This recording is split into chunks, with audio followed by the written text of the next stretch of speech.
1 Corinthians 13 verse 13, three things will last forever: faith, hope, and love.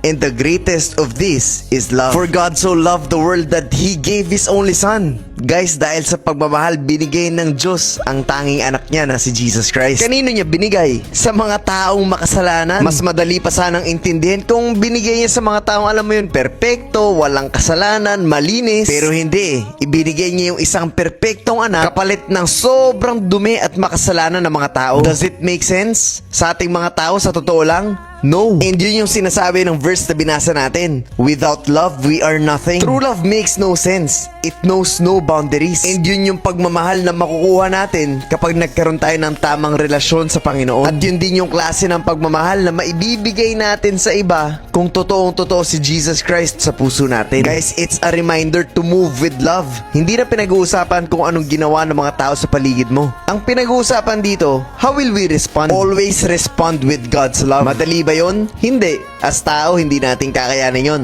But with God, everything is possible. At sana po ay mas manaig yung pagmamahal sa ating mga puso. Accept Jesus Christ as your Lord and Savior. And sana po ay malinaw ang mensahe ng video na to.